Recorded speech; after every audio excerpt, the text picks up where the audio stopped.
el lobo sopla, ¿no? A la de paja se cae, la de madera se cae y la de ladrillo se queda, ¿no? Qué curioso este cuento. Habría que investigar cuándo se escribió este cuento, de dónde sale, ¿no? ¿Habría que Sí, reescribir este pero cuento o qué? lo único que tiene mal el cuento es la moraleja, ¿eh? Porque la moraleja real del cuento es que no podemos dejar que un cerdo nos construya una casa. Bienvenido a Construcción Digital, el primer podcast donde aprenderás de los referentes del sector soluciones eficientes y sostenibles para ahorrar y vivir mejor. Mi nombre es Pedro Escudero. ¿Estás listo? ¡Comenzamos! Hola Alejandro, ¿cómo estás? ¿Qué tal? Bien, bien, ¿qué tal? Muy bien, muy bien. Bueno, cuéntame, primero que todo, pregunta típica, como te he dicho justo antes de empezar, directa al cuello. ¿Quién es Alejandro? ¿Qué te ha llevado a estar hoy donde estás?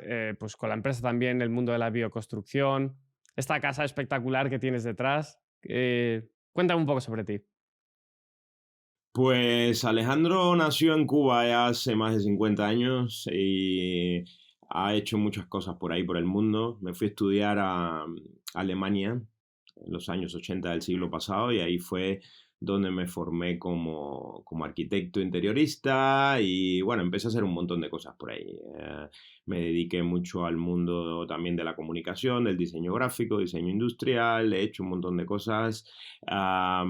Asesoría empresarial en desarrollo de marca, producto, marketing y un día llegué al mundo de la construcción natural a través también de un desarrollo de conciencia, ¿no? Me vine a vivir a España a finales de los años 90 y me fui a vivir al campo y ahí también por una cuestión personal me metí en ¿En este qué, mundo en y qué zona? ¿En qué región? estoy ahora en Valencia, en Sagunto concretamente. En Sagunto, claro.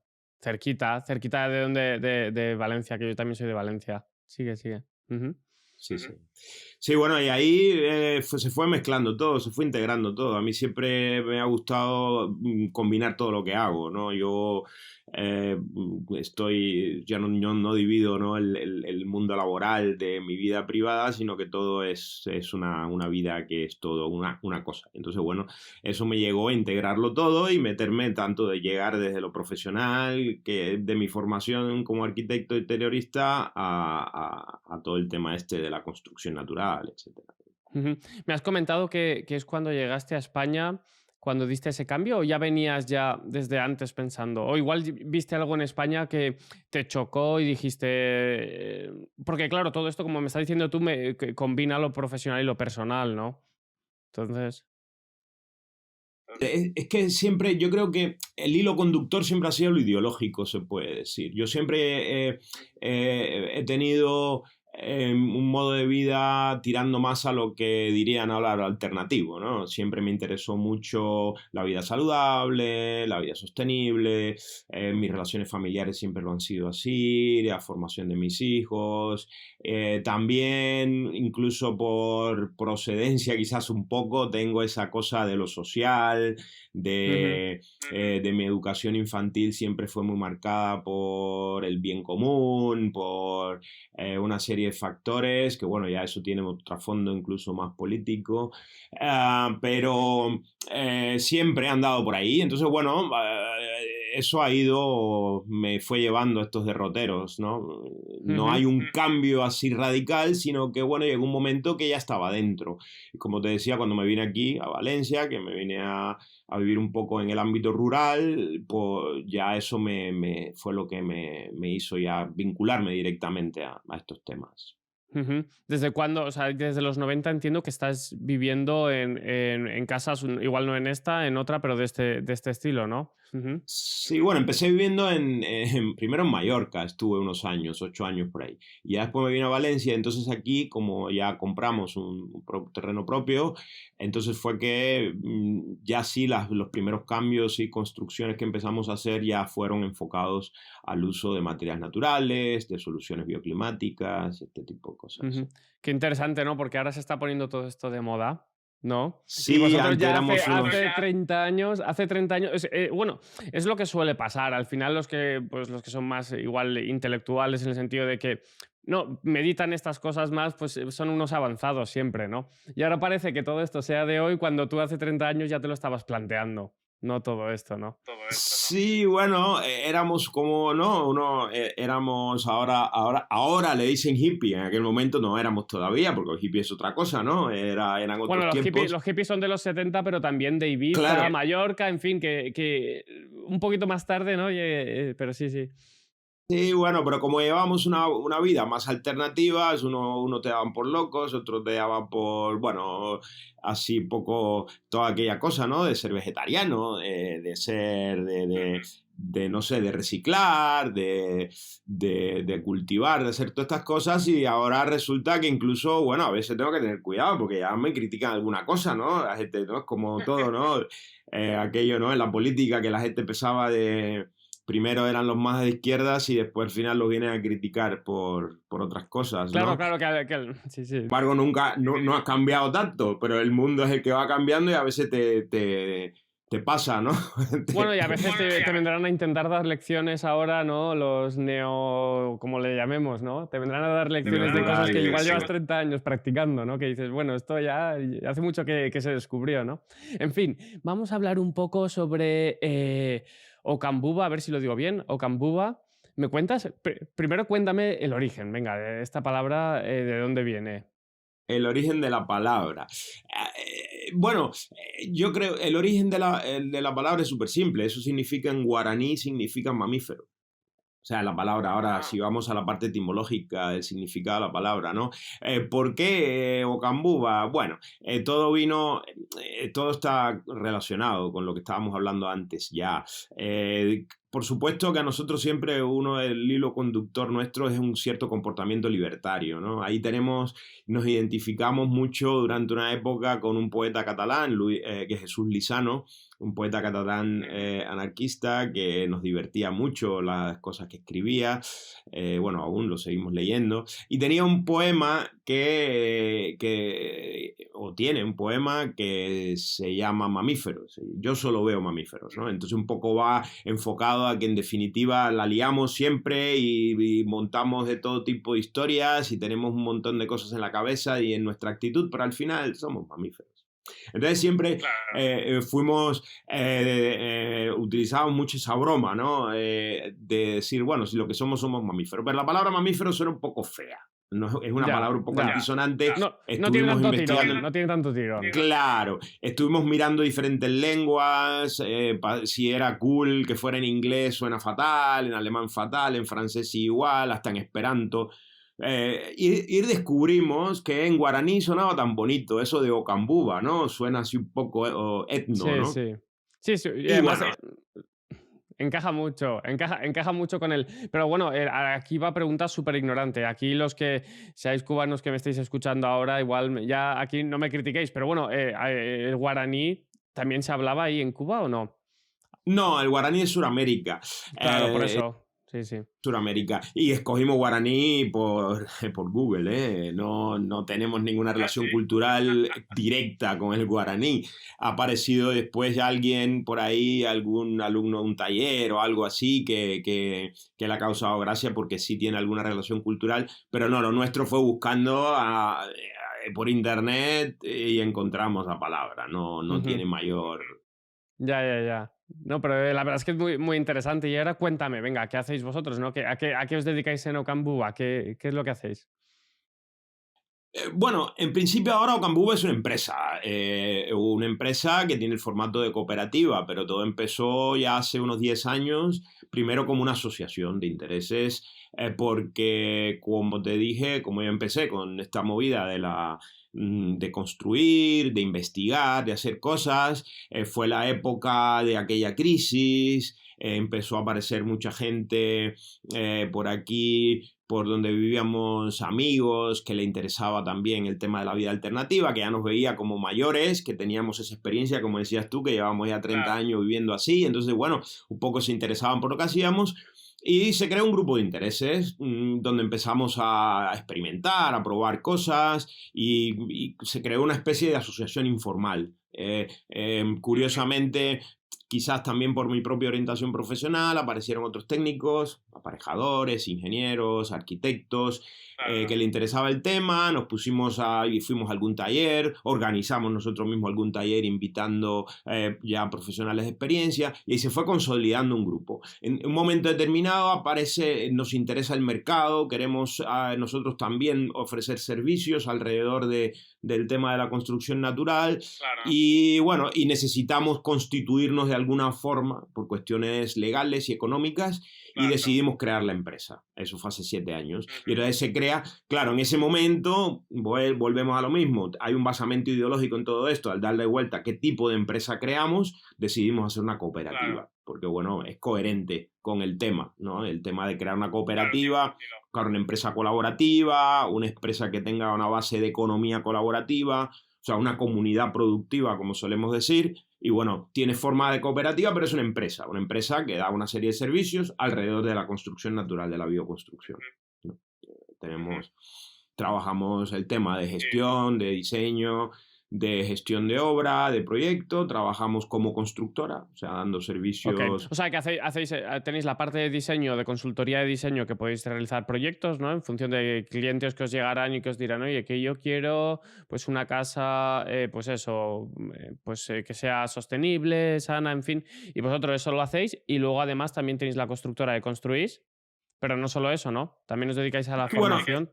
Sí, correcto. Tenemos 3 patas, en definitiva, y que una condiciona un poco la otra y tiene que ver un poco con el mercado. El mercado, cuando empezamos, un mercado muy virgen, muy limpio, no había... Entonces, claro, nosotros mismos fuimos metiéndonos en cada nicho y creamos ese paquete de 3 partes que es interesante para nosotros. Por una parte, claro, como somos fundamentalmente técnicos, arquitectos técnicos, diseñadores... Por supuesto que es el desarrollo de los propios proyectos y la gestión de obra, pero bueno, como no había quien ejecutara, nos fuimos algunos de nosotros formándonos como artesanos y luego integrando a otros compañeros también que tenían esas habilidades, esas posibilidades de trabajar como artesanos de la construcción, y así creamos la constructora para cubrir esos espacios en el mercado donde no hay servicios concretos relacionados con el uso de los materiales naturales, y precisamente para desarrollar el mercado y para crear esos nuevos oficios, para fomentar la formación, también nos desarrollamos en el ámbito de la formación. Y ahí, bueno, hemos desarrollado casi en la parte más importante de nuestro trabajo, ¿no? Que de formación, hacemos formación profesional, pero hacemos también formación académica. Tenemos un máster ya hace 6 años con la Universidad Nebrija de Madrid. Tenemos diferentes campos de formación, ¿no? Autoconstructores, trabajamos cursos online, tenemos un montón de... Sí, ahora creo que nos meteremos más en detalle con el tema de la formación también y podemos hablar un poco de todos esos cursos por si hay gente interesada, como nos escuchan también mucha gente de Latinoamérica, supongo que habrá, pues con estos cursos online, lo que sea, también se podrían formar y podrían un poco aplicar estos conocimientos, ¿no? Me ha gustado mucho cuando has estado hablando del artesano. Has hablado del artesano, has hablado del oficio, palabras que se van perdiendo, ¿no? Que hoy en día ya no se escuchan tanto, ¿no? Quiero decir, el artesano en la construcción, en una construcción que ya está industrializándose, ¿no? A mí me ha recordado mucho cuando me lo estabas comentando a Gaudí, ¿no? Que Gaudí, por supuesto, es un referente español de la Barcelona, digamos, modernista, ¿no? Y que él hablaba siempre de la artesanía, ¿no? Cómo todos sus proyectos están basados en esa artesanía y cómo se está perdiendo, ¿no? Con la industrialización. Entonces, claro, cuando me lo has comentado, digo, mira, qué curioso, ¿no? Que se vuelvan a sacar y vosotros estáis recuperando, ¿no? Esos oficios, ¿no? Esa artesanía, ese trabajo. Cada casa tiene su identidad, ¿no? Imagino también, ¿no? Cada casa tiene su propia identidad. Pedro, es que eso es fundamental, ¿sabes? Yo creo, mira, nosotros yo he aprendido, y yo creo que eso tiene que ver también con mi formación que tuve en Alemania. Cuando yo estudié, era importante, yo estudié arquitectura interior, pero nosotros teníamos que aprender oficios también. Los que aprendían, por ejemplo, donde estudiaban también los diseñadores de moda, por poner un ejemplo. Y los diseñadores de moda primero tenían que hacerse sastres o costureras, antes de estudiar diseño de moda, porque Claro. si no, no podían patronar, no podían tal. Y los que tenían, los diseñadores de muebles tenían que hacerse carpinteros antes, porque si yo no puedo diseñar muebles, sino tal. Entonces, eso es una cosa que nos damos cuenta mucho, ¿no? Ahora mismo es Claro. curioso porque como tocamos diferentes palos, cuando yo voy a trabajar como constructora y me llega un proyecto de arquitectos. Entonces, arquitectos que con muy buena gana y con en gran ímpetu ahora de todo lo que está de moda de la arquitectura sostenible, se Ujú. plantean un proyecto y nos damos cuenta del montón de cosas que lejos de la realidad porque no conocen los oficios, ¿no? Que es normal, ha Claro. ocurrido eso. Pero sigue siendo importante y tenemos que buscar ahí cómo. Y a nosotros, muchos de nosotros, yo trabajo como artesano, pero bueno, no tengo la calificación de un oficial porque no tengo las horas de vuelo en obra que puede tener una Claro, persona que claro. desde los 14 años esté en la obra. Y cuando trabajo en obra, muchas veces trabajo más de peón que de oficial. Pero conozco los materiales, sé lo que ocurre con un revestimiento, sé lo que ocurre a la hora de colocar un Claro. ladrillo, todo ese tipo de cosas. Se montaron andamio, también conozco las cuestiones de prevención de riesgos laborales en la obra, todo lo que tiene que ver con eso. Y para nosotros es fundamental en la formación. De hecho, tenemos más del 50% de los participantes de nuestros cursos son arquitectos, arquitectos técnicos. Y eso nos Claro, claro, encanta y es básico, ¿no? Y nuestro máster claro. eh, está lleno de cursos prácticos donde decimos, lo importante no es que tú después te dediques a la construcción, sino que la entiendas para proyectar y para Claro. gestionar tus proyectos, ¿no? Bueno, y que toques las cosas, que te manches un poco las manos, ¿no? También otros. Yo, bueno, yo soy arquitecto también de profesión, o sea que. Y además hice el aparejador, pero bueno, es verdad que hasta que no te pones en obra a tocar, ¿no? Pues claro, cuando empiezas a trabajar, yo he estado pues en casas de compañeros también, pues ahí hormigonando, tirando, claro, hasta que no te pones a tocar y empiezas a ver la realidad, y yo en eso, vamos, soy un ignorante como en casi todo en esta vida. Por eso os tengo a vosotros, para que pongáis luz en mi ignorancia. Pero, claro, cuando te metes ahí es realmente cuando empiezas a aprender, ¿no? Cuando empiezas a tocar, sabes lo que pesa este material, el otro. Quiero decir, todo ese tipo de cosas, ¿no? O por ejemplo, para poner. Sí, sí, En dime. ambas direcciones, ¿vale? Porque no es solamente aprender, sino también la capacidad de mejorar. Porque claro, te das cuenta también de Claro, muchos vicios del oficio, de muchas cuestiones que con tu conocimiento profesional y tus estudios técnicos y tu razonamiento técnico, entonces tú puedes proponer mejoras, cambios, aprovechar, claro. innovar, investigar, pero claro, partiendo Claro, de los fundamentos. Venga, vamos a meternos en harina. Palabra, ¿cómo le llamaría yo a esta palabra? ¿O cómo la calificaría yo? Es una palabra muy, muy, muy delicada porque hoy en día los políticos también la utilizan a su interés. Vamos a hablar de bioconstrucción. Entonces, ya cuando metes el prefijo, llamaría bio, ya la cosa empieza a ponerse ya un poco complicada, porque aquí ya te vas al supermercado, le ponen bio y no sabes ni lo que. Es decir, esta es una palabra que yo en este podcast soy bastante crítico a nivel mediático, ¿no? Cómo se trata esto, porque realmente pocas veces se profundiza en qué. Entonces, cuéntame un poco qué es esto de la bioconstrucción y luego me gustaría también que me contaras por qué una construcción puede ser sana. ¿Qué quiere decir eso? ¿Nos hemos vuelto locos o no nos hemos vuelto locos? ¿Existe construcción sana? ¿Qué quiere decir eso? ¿Vale? Empezamos con la bioconstrucción y luego entramos un poco más en detalle. Sí, sí, Pedro, y es bueno que seas crítico, es importante que seas crítico y también nosotros. Yo allá incluso muchas veces tampoco me ha dejado incluso de gustar de decir esto de la Sí, bioconstrucción. sí. Cuando, sobre todo la primera vez que entré a un gran supermercado, que no voy a decir nombre ahora, y decía más de 700 productos bio. Entonces ya ahí Sí, sí, sí, empezó a chirriar exactamente. todo. Escúchame, son bio, te cuestan 3 veces más, eso sí. O sea, Claro, quiero claro, decir, claro, te tiene, sacan. claro, claro, tiene una serie de connotaciones, pero ¿por qué aparece todo esto? Yo tengo un compañero que dice, claro, si hablamos de bioconstrucción, entonces lo contrario sería la toxiconstrucción, ¿no? O Ah, algo bueno, así, ¿no? qué Eh, bueno. claro, a ver, yo trato de definir siempre a bioconstrucción como una cuestión ideológica, no como una cuestión técnica, ¿no? Porque siempre nos preguntan cuánto cuesta una bioconstrucción, que es igual, construcción es construcción, construir es construir. Los fundamentos técnicos y los fundamentos funcionales de la construcción son los mismos, no hay nada nuevo. Y los legales y normativos exactamente, el Código Técnico de la Claro, Edificación y todo lo que hay detrás de esto, ¿eh? Más bien es un planteamiento ideológico que no es una cuestión técnica, ¿no?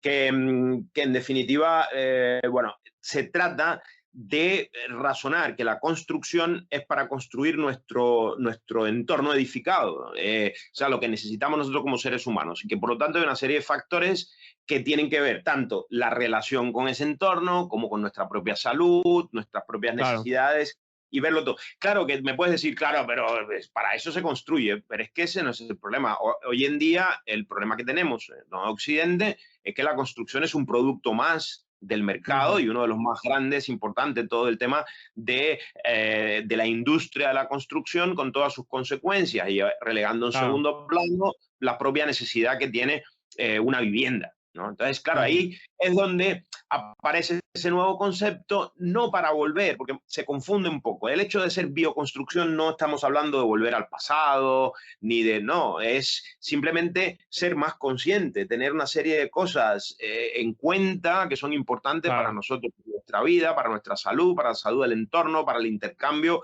saludable con el mundo que nos rodea, ¿no? Entonces, bueno, ¿qué factores son importantes para eso a la hora de construir? Entonces hay una serie de cosas que para nosotros son fundamentales, que nos cuestionamos cada vez que vamos a mover una piedra, plantear un proyecto o analizar un sitio donde vamos a construir, ¿no? Y eso es lo que definimos como bioconstrucción. No, lo demás es igual, porque ya te digo, siempre es que debía ser la alimentación igual y en todo lo demás. Es simplemente para remarcar de que es una construcción consciente. Consciente desde el punto de vista de la sostenibilidad y de la salud. O sea, esos dos pilares, bueno, la salud es la parte nuestra y la sostenibilidad está un poco en nuestra relación con el entorno. Claro, al final es un poco también durante toda nuestra vida en la que estamos en esta tierra, ¿no? Que estamos también un poco de prestados, ¿no?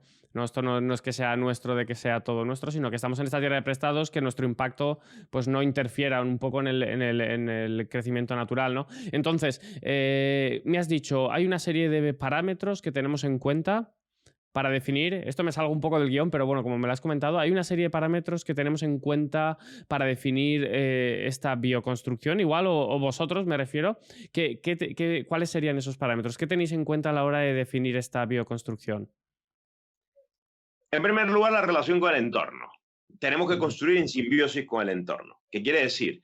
El suelo donde construimos, los recursos que utilizamos y lo que llamamos nosotros diseño bioclimático, que eso te suena de tus estudios seguramente. Es decir, cuando construyo no es una caja que pongo en cualquier sitio, sino cómo en el sitio donde estoy, cómo construyo, cómo aprovecho el viento, la situación del tiempo, la orientación es fundamental. La orientación, etcétera. Observar también cómo funciona la arquitectura vernácula, cómo se ha construido siempre en esa zona, en ese sitio, ¿vale? ¿Con qué materiales y con qué sistemas construimos? Eso es importantísimo, ¿vale? Porque, bueno, ¿qué materiales son buenos para nuestra salud? ¿Qué materiales tengo disponible, no? Tengo cerca. Hoy hablamos de materiales. ¿Qué materiales son buenos? ¿Qué materiales son buenos para la salud? Materiales naturales. Aquí hay que mojarse. Dime. Claro, el material fundamental, el material que está en el centro de la construcción es la tierra. Vale. Porque venimos de la tierra, porque es el material que nos rodea, el más abundante que está alrededor de nosotros, el que llevamos miles de años utilizando y el que se te ha transformado también técnicamente, tecnológicamente, ¿vale? Ese es el material básico, madre, padre o como queramos decirle, en la construcción y en la bioconstrucción, ¿no? Porque bueno, el ladrillo es tierra cocida, ¿no? O sea, la tierra es la base. Sí, lo que pasa es que, por ejemplo, el ladrillo, aquí un poco la crítica sería que necesita mucha energía para su cocción. Tienes que tener estos altos hornos, entonces de alguna manera estamos también influyendo, ¿no? O sea, quiero decir, no es lo mismo tierra vertida o unas casas de adobe, ¿no? Que eso sí que sería sin una intervención, a meterse ya a cocer ladrillos, ¿no? Por la cantidad de energía que necesitas, ¿no? Sí, correcto, ¿no? Yo mencionaba el ladrillo para un poco ver que seguimos estando vinculados a la tierra como material de construcción. Correcto. Absolutamente de acuerdo. De hecho, nosotros lo que más fomentamos y lo que más investigamos y trabajamos es el uso de la tierra cruda. La tierra sin esa transformación. Y ahí, claro, partiendo de, como mencionabas, el adobe, de la tapia, hoy en día podemos trabajar una tapia con pisones neumáticos, con otro tipo de tapieras, etcétera. Pues trabajamos el bloque de tierra comprimida, para el que existe ya una normativa europea y tenemos máquinas para hacer estos bloques.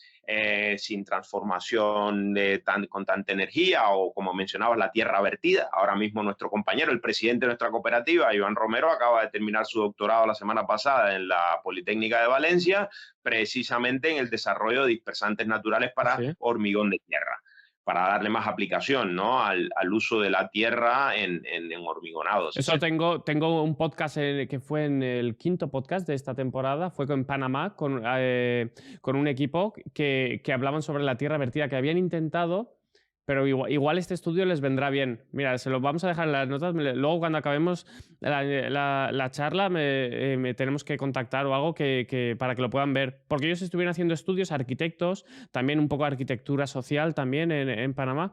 Lo que pasa es que me decían que les salía más caro realizar esta tierra vertida, es decir, el coste era tan alto que no les salía al final rentable respecto de comprar un ladrillo, ¿no?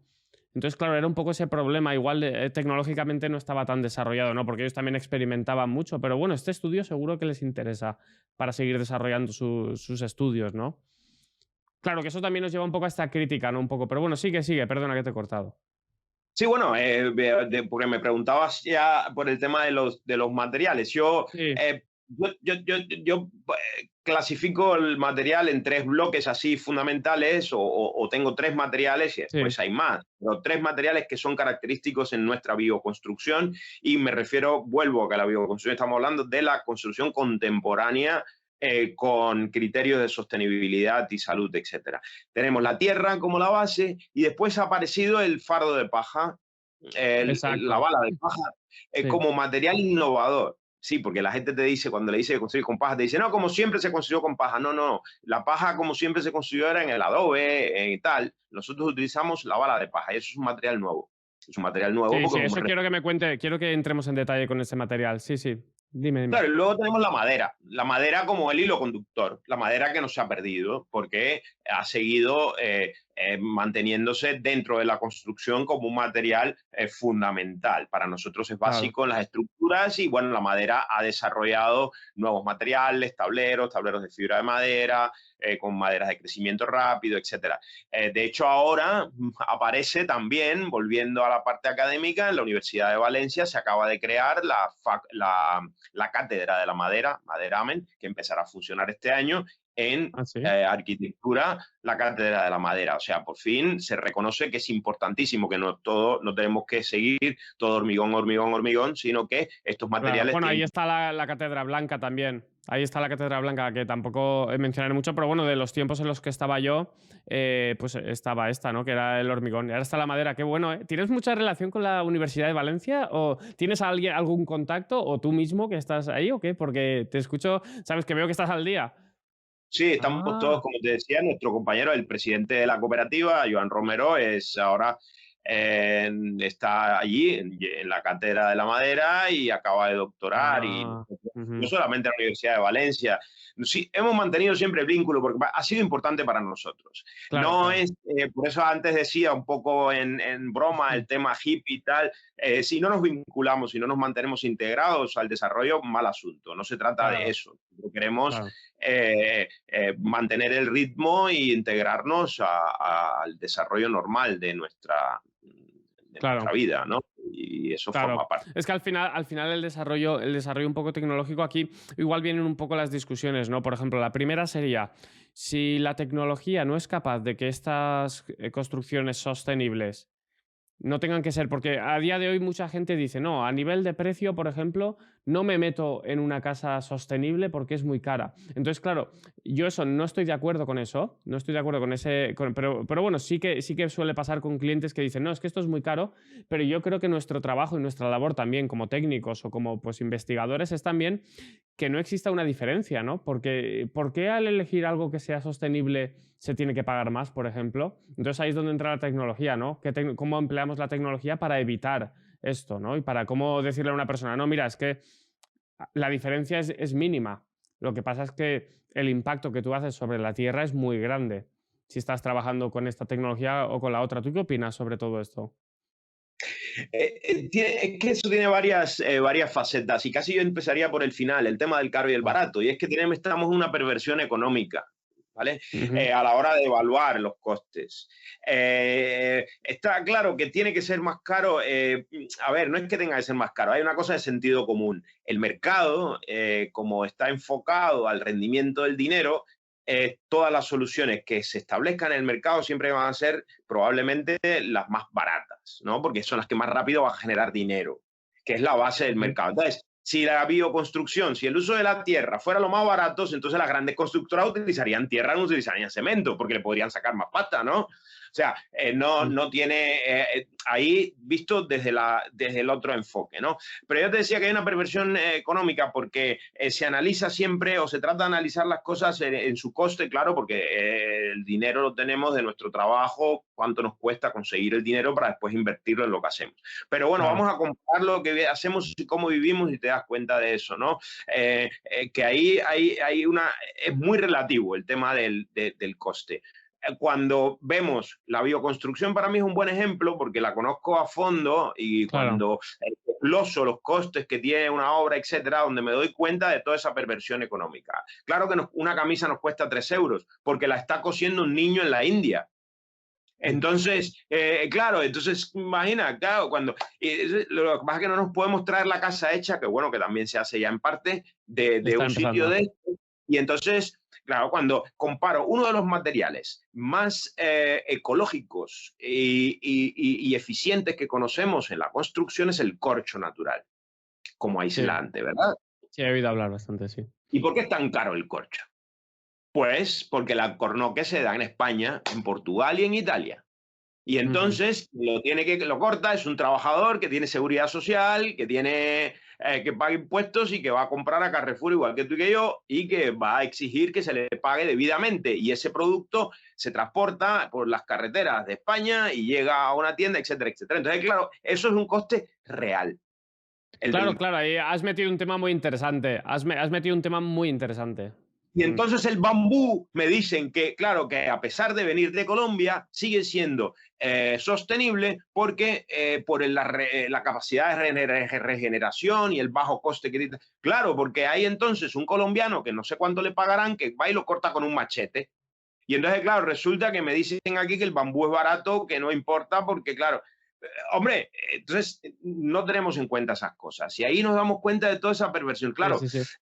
a la hora de hacer los cálculos. Entonces, cuando calculamos el coste de la construcción, nos vamos a dar cuenta, claro, fundamentalmente, como en todas las demás cosas, la parte importante del coste va a estar en la mano de obra, en la gestión, Claro. etcétera. Y somos nosotros. Yo muchas veces cuando presupuesto se lo digo a los clientes, a las personas, es que nosotros no estamos, o sea, nosotros somos una empresa constructora que nosotros estamos tributando como toca, tenemos todo en regla, tenemos Claro. y tenemos que, o sea, no estamos aquí trabajando por 8 euros la hora en negro ni nada por el estilo, sino que entonces, claro, cuando te pones a hacer números te das cuenta que al final toda la manipulación de los materiales, y, bueno, estás trabajando con tierra, porque estás trabajando con paja, sí, Claro, pero claro, yo que al tengo final es el tiempo, el tiempo y el trabajo que una persona le dedica honradamente para luego poder vivir de ello y para poder tener una vida, que al final todo eso, no, por eso yo lo digo también, y además has mencionado el bambú, pero bueno, yo estuve también con otros, pues mira, ya como ya van pasando las semanas, vamos teniendo cada vez más,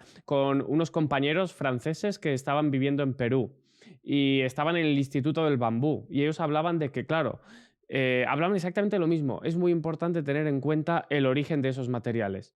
Porque, claro, ellos en su caso sí que tenían el bambú a mano, lo tenían justo al lado, bosques de bambú, entonces ellos decían, es que para nosotros es mejor cortar el bambú que comprar ladrillo, que sí, que el ladrillo puede estar un poco más barato, pero igual te lo están haciendo en una fábrica que está hay explotación infantil, que es lo que estabas comentando. Entonces dicen, claro, hay que ver y luego enviar el bambú, por ejemplo, a Francia o a España no tiene sentido, porque es mejor utilizar materiales de allá, ¿no? Y ellos me lo decían y me ha recordado mucho, o sea, que se mantiene un poco este discurso que es coherente, ¿no? También. claro, aquí tenemos la paja de arroz. Es cuando yo se lo digo, a mí me encanta, el bambú me encanta. Tenemos un compañero que está en Bali, que estamos montando ahora un curso online. Es una maravilla lo que hace con el bambú. Pero hacia aquí, cuando me viene un cliente a preguntarme por el bambú, es una frivolidad, eso no es Claro, bioconstrucción, porque aquí no hay claro. bambú. hay bambú, pero bueno, no como para construir. El coste de enviarlo en barco con el peso y todo, al final no sale a cuenta. Deja de ser bioconstrucción. O sea, quiero decir, se pierde un poco la esencia, ¿no? De qué es lo que has comentado tú al principio, los materiales tienen que ser también del lugar.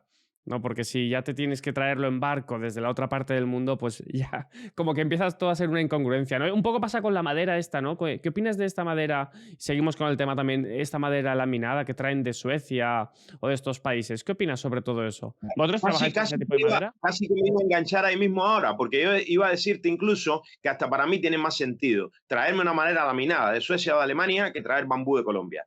¿Por qué? Porque Claro. estamos en un ámbito hoy en día, en ámbito europeo, en un ámbito tributario y económico más lógico. Y ahora sin meterme mucho por otras historias que pueden haber detrás, ¿no? Pero desde el punto de vista ¿no? Del mercado, tiene más sentido una colaboración intereuropea en ciertos materiales, porque al final Europa es más como Brasil. O sea, que al final estamos, Claro. el hecho de que haya frontera quiere decir que la región del planeta sea mucho, ¿no? Claro, Que yo no, el traiga planeta es materiales pequeño, alemanes. a nivel de territorio hay países más grandes. Claro.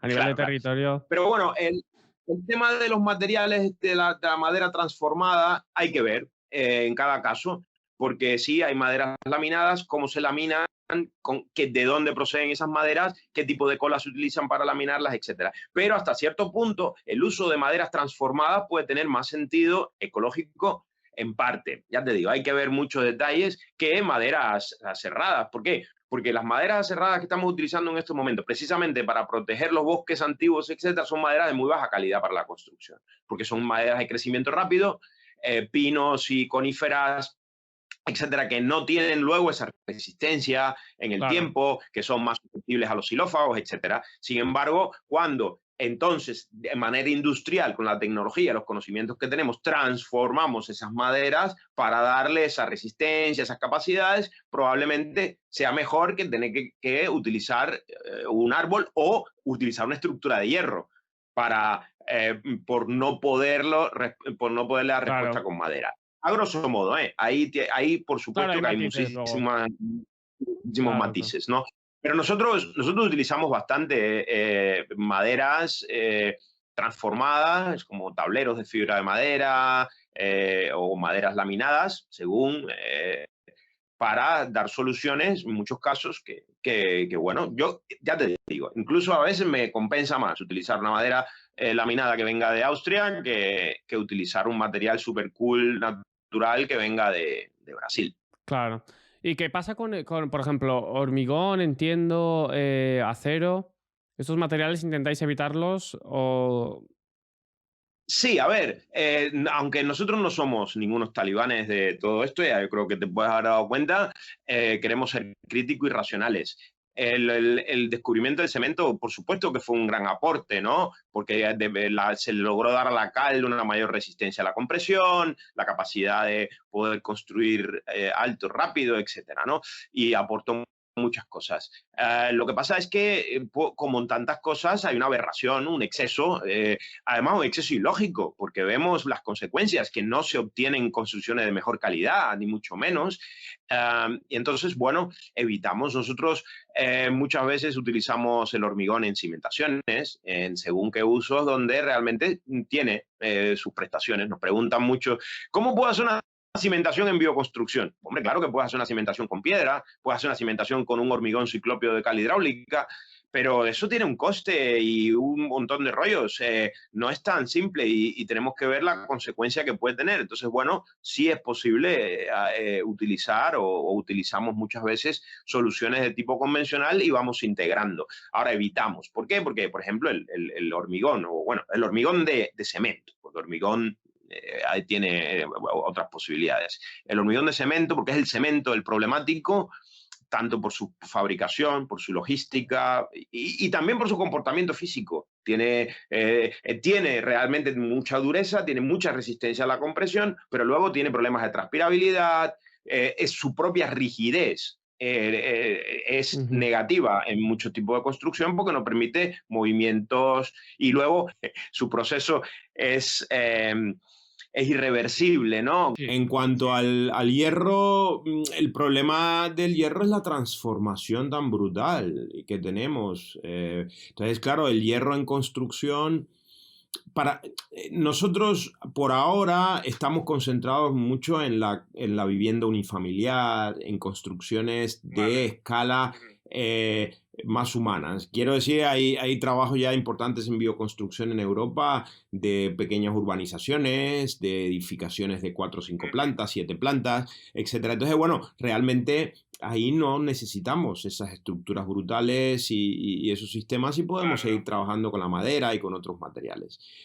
Sí, evitamos también el metal. Luego también detrás del metal hay otras historias, cuestiones de corrientes electromagnéticas, del espacio. Ahí hay 1000 criterios y enfoques que tampoco hay que perderse mucho en ellos, pero sí, evitamos también o más evitar es buscamos alternativas que estén más a nuestro alcance y que respondan más a estos principios que comentaba antes. Claro, claro. Venga, ¿qué me dirías? Esto es, si una persona, aquí te voy a dejar y puedes aprovechar y meterles un palo si quieres, pero ¿qué dirías si, por ejemplo, una persona que trabaja con hormigón armado, ¿vale? Y me dice a mí, que ya me lo han dicho, ¿eh? Me dice, no, es que yo, claro, la diferencia entre una construcción de hormigón armado y una construcción de madera o de otros materiales, digamos, que no tenga la resistencia o la durabilidad, ¿no? Entendida de la manera en la que pueden entender ellos el hormigón, ¿vale? Yo te estoy transmitiendo lo que ellos lo que me comentaban. Claro, choca un poco este tema de la construcción sostenible. Si yo construyo una vivienda que va a estar toda la vida, va a estar ahí 200 años, mientras que una construcción de madera, pues al igual a los 30 años, ¿no? Que eso también es una barbaridad, pero bueno, así lo dicen, ¿no? A los 30 años igual hay que volver a reconstruir o hay que volver a, pues la madera ya está dañada, en fin. ¿Qué le dirías a una persona que te dijera algo así? Porque entendiendo como el hormigón, como este material, digamos, que es duradero y que se queda ahí para toda la vida, ¿no? ¿Qué les dirías tú? Bueno, lo primero que le diría es que vaya a la escuela y que estudie la historia de la arquitectura. No, es que es lo más simple, porque es un disparate ese enfoque. La humanidad tengo más pruebas de la resistencia de edificaciones de tierra y de madera que las de hormigón. Hombre, por supuesto, porque existe hace 150 años el cemento. Entonces no tengo pruebas reales. Te puedo tener análisis de laboratorio sobre no sé qué resistencias e historia, pero evidencias no tengo de que el cemento dure más. Pero es que detrás de todo esto, al final, Pedro, volvemos a la cuestión ideológica. Hace poco debatía un poco con una amiga sobre la Ciudad de las Artes y todas estas megaconstrucciones. Sí. Bueno, esto de la Ciudad de las Artes, sí. Un momento. Esto de la Ciudad de las Artes, para el que no lo sepa, porque nos escucha gente que no son de Valencia.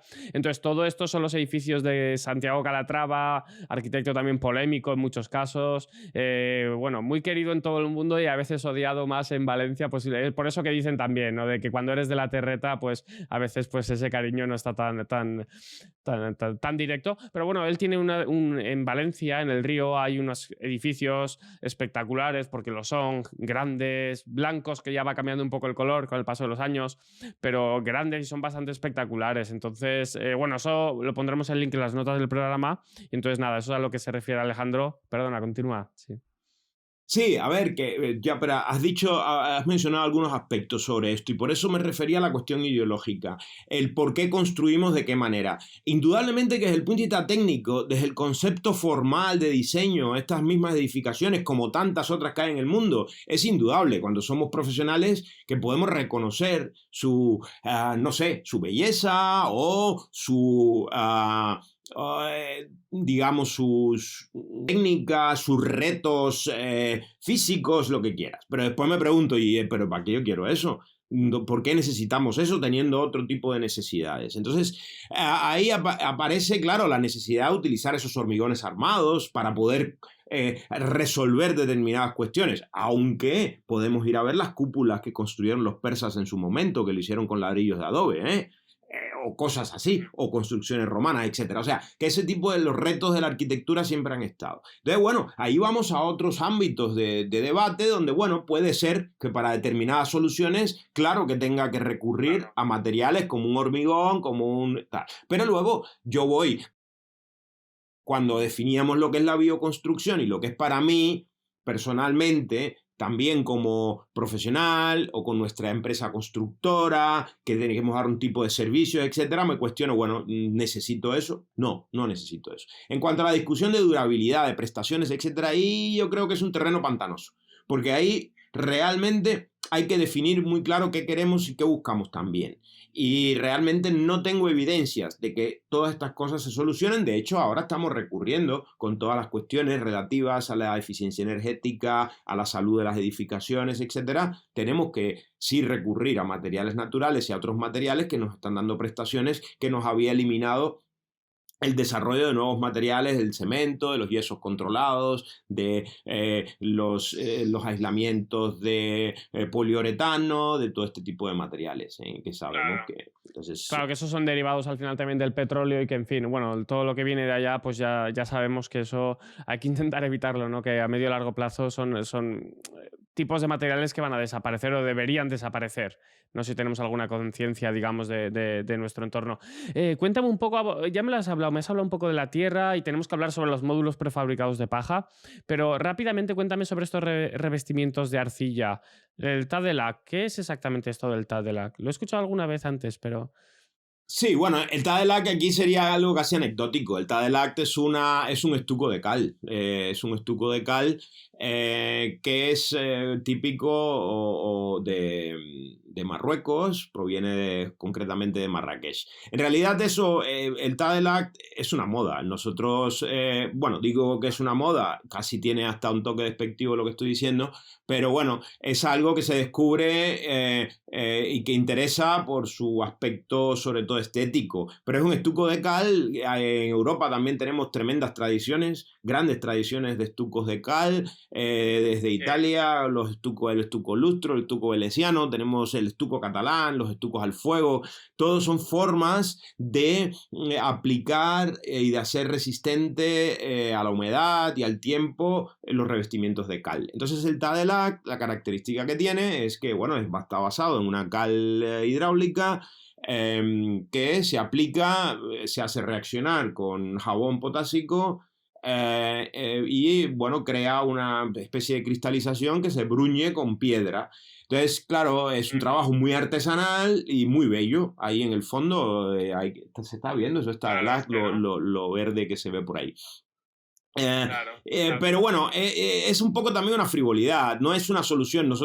Para nosotros ahora mismo es un mercado, porque bueno, tenemos un equipo especializado en esto, que nos hemos ido a formar a Marruecos también y aprender esta técnica, pero bueno, es una artesanía que lo que está es respondiendo también a una necesidad que es disminuir el uso del alicatado, del azulejo, porque aparte de las consecuencias que tiene por la producción industrial, etcétera, es un material que, evitando que entre la humedad a los muros, lo que provocamos son una serie de problemas de condensaciones, de mala gestión de la humedad de los muros, etcétera. O sea, que se puede poner en zonas húmedas. Es para eso precisamente. El Tadelac proviene... Para eso. Sí, sí. El uso del Tadelac proviene fundamentalmente de los aljibes, de los hammams, o sea, de los baños estos árabes, para precisamente crear superficies hidrófobas, o sea, que rechacen el agua. Ajá. Es transpirable porque es cal y tiene una porosidad y permite el paso del vapor de agua, pero no permite el paso del agua, que es algo que para nosotros es fundamental en toda la construcción, porque así funciona nuestra piel. Nosotros sudamos, nosotros transpiramos, pero no nos entra agua. No se nos moja el hígado cuando llueve. Entonces, eso así tiene que funcionar nuestra vivienda. Debe permitir una gestión del vapor de agua, que salga la humedad que se genera en interior, etcétera, pero que no entre el agua que viene del exterior. Sobre esto que me estás comentando, bueno, yo aquí veo un problema igual, es que alguien pueda utilizar este Tadelac, ¿no?, para revestir la estructura que tuviera, ¿no?, y pueda dar ese aspecto de una casa más, pues eso, sostenible o bioconstrucción, pero luego realmente dentro tenga toda la estructura metálica, ¿no? Que yo creo que lo vi uno por YouTube, que digo, madre mía, qué cara tienes. O sea, quiero decir que por fuera decías, ostras, qué bonito, y decía, no, todo esto dentro es acero puro y duro, o sea que... Por eso te decía que es más una moda, un poco una frivolidad, porque en realidad es un estuco, es una solución que sea... Se ha mezclado un poco, porque como en el mundo de la construcción, de la bioconstrucción, utilizamos tanto cal, entonces vamos un poco a rescatar a antiguos oficios y bueno, a la hora de hacer acabados es interesante. Entonces, bueno, aparece el Tadelac como una de las soluciones, ¿vale? Pero nosotros trabajamos diferentes. Venga, vamos porque tú me has dicho que la construcción con paja es nueva, no es algo muy antiguo, no es algo moderno, ¿no? Me has dicho. Porque claro, aquí vamos a empezar a desmitificar un poco, ¿no? Este es el cuento de los 3 cerditos, ¿no? Aquí llega el lobo, están los 3 cerditos, ¿no? Y el primero se construye la casa de paja y se dedica a vivir la vida. El segundo la casa de madera y el tercero la casa de ladrillo, ¿no? ¿Y qué nos enseña este cuento que igual hay que reescribir, ¿no? Creo que deberíamos reescribirlo, ¿no? Nos enseña que el lobo sopla, ¿no? A la de paja se cae, la de madera se cae y la de ladrillo se queda, ¿no? Qué curioso este cuento. Habría que investigar cuándo se escribió este cuento, de dónde sale, ¿no? ¿Habría que reescribir este cuento o qué? Lo único que tiene mal el cuento es la moraleja, ¿eh? Porque la moraleja real del cuento es que no podemos dejar que un cerdo nos construya una casa.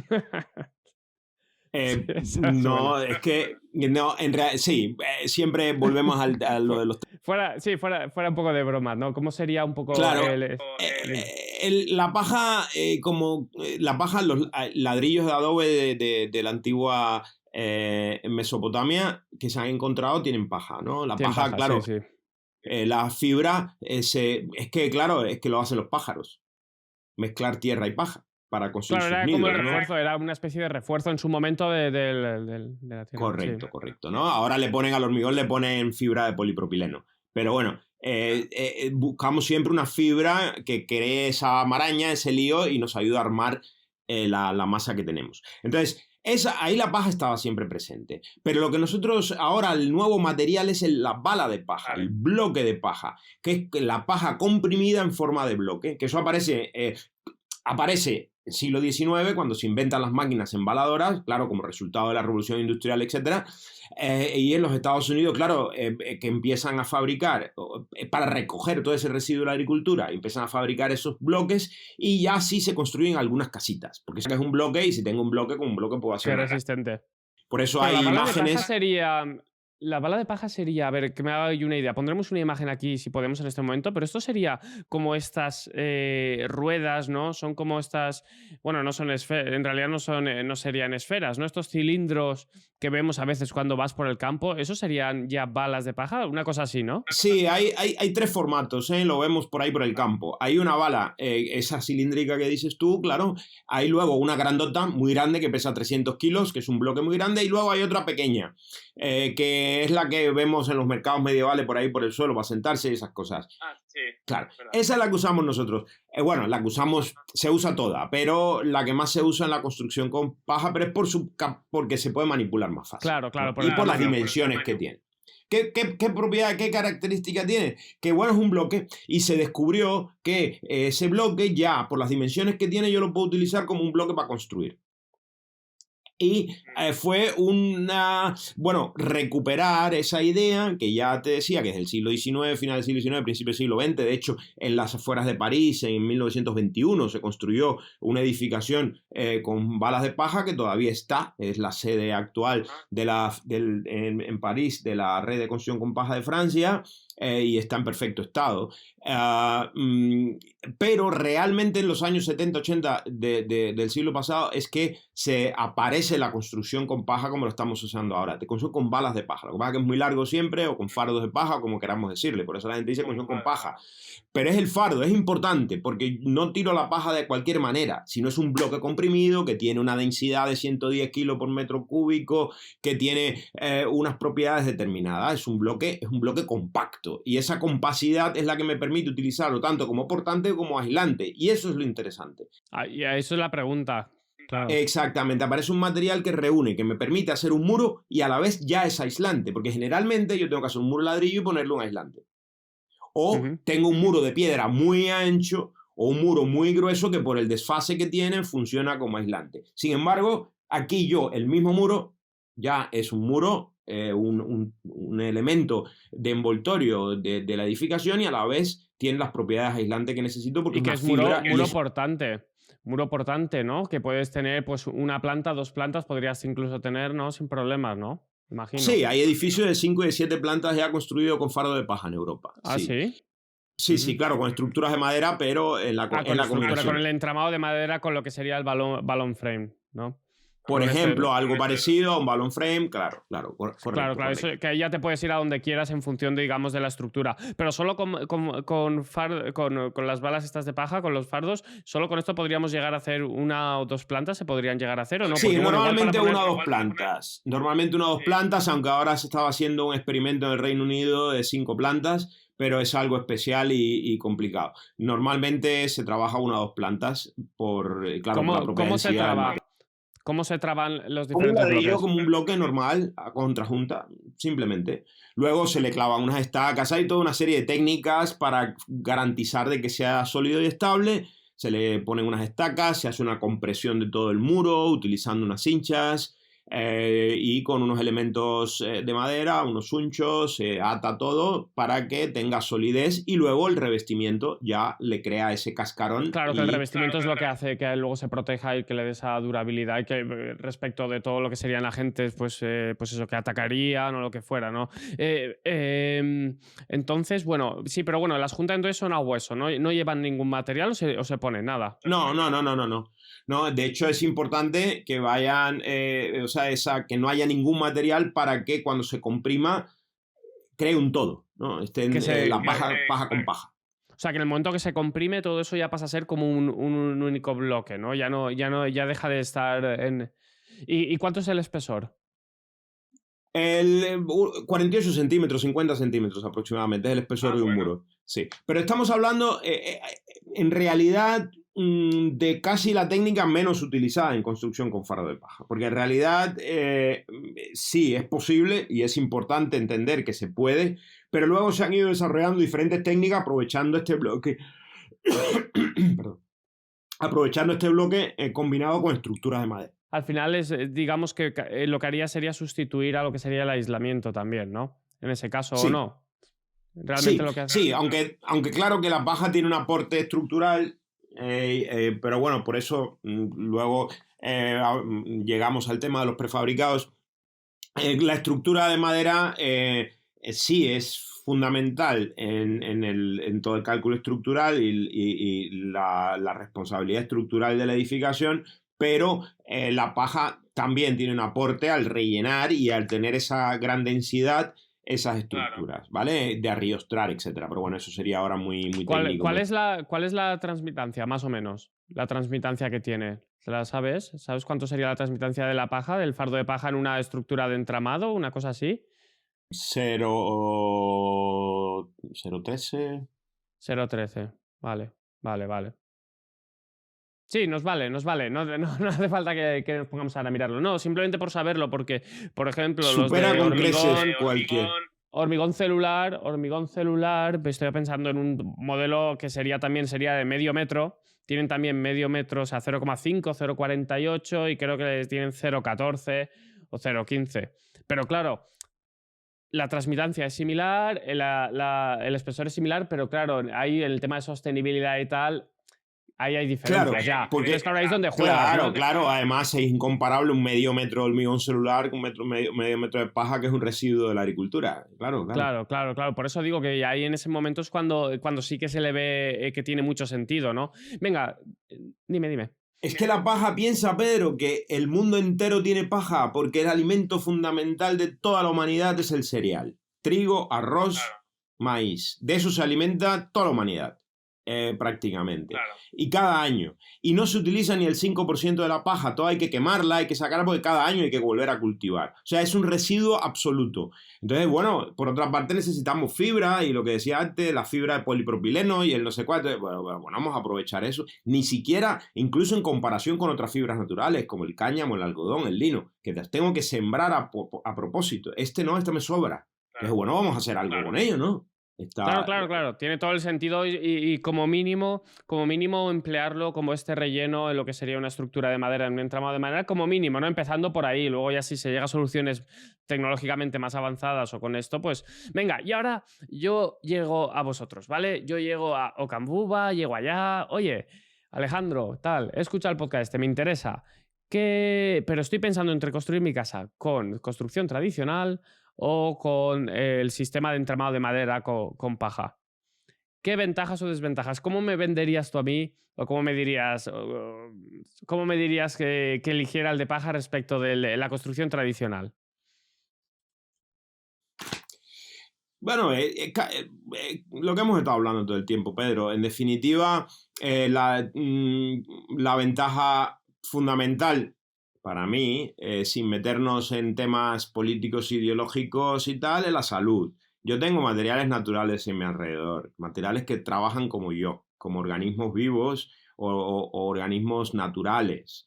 Es poco complicado, no tengo muchas cosas, muchas historias, como mencionabas antes, membranas y cosas y herrajes y tal, sino es un muro de paja revestido con tierras, arcillas, cales, o sea, materiales cercanos y por lo tanto van a ser saludables para mí. Eso es una desventaja. Luego, una de las ventajas. Luego, claro, estas construcciones, vamos al coste. Por el mismo coste, tiene muchísimo mayor rendimiento en cuanto a eficiencia energética. Porque claro, ahí antes en la conversación hablábamos de lo más caro y lo más barato. Eso no es en términos absolutos. Yo puedo decir que es más caro o más barato, pero después vamos a ver la calidad que tengo por el mismo precio. Si yo quiero lograr, hablábamos antes de la transmitancia, los mismos valores de eficiencia energética con construcción convencional, nos iríamos a costes muchísimo más altos. Yo logro con esos materiales de una manera simple. Lo que pasa es que no lo puedo hacer más malo. Eso es lo que pasa. Por eso no lo puedo hacer más barato. Claro, buena reflexión, esa me ha gustado. Sí, que a veces es complicado transmitir eso a un cliente, o sobre todo al cliente que está buscando la construcción barata. Claro, pero es que yo no puedo, yo por este precio es lo que te puedo dar. Sin embargo, si tú vas a buscar esas mismas prestaciones con soluciones convencionales, te irías a precios mucho más altos. Y ahí es donde yo veo también... Es lo que siempre hablamos también, de que la crítica está un poco a la gente que dice busco lo más barato cuando voy a construir materiales baratos, pero luego se compran el último modelo de coche o el iPhone, el último modelo de iPhone, ¿no? Entonces dices, hay un poco una incongruencia aquí, ¿no? Tú sabes que compras eso por la calidad de esos materiales, de esos productos, ¿no? Pues lo mismo pasa en la casa, ¿no? Y en el móvil sí te sabes justificar por qué se han comprado ese modelo, todas las cosas que hace y que puede y que tal, pero en la casa no aprendemos porque es más complicado, La casa de ladrillo, ¿no? ¿Crees que la casa de ladrillo, así, construcción, digamos, sucia, ¿no? Mojado, toda esta construcción con hormigón, con columnas de hormigón está condenada a desaparecer o no? En un futuro, ¿no? Por supuesto, ahora no. No, todo eso se transforma. El desaparecer es un término demasiado absoluto.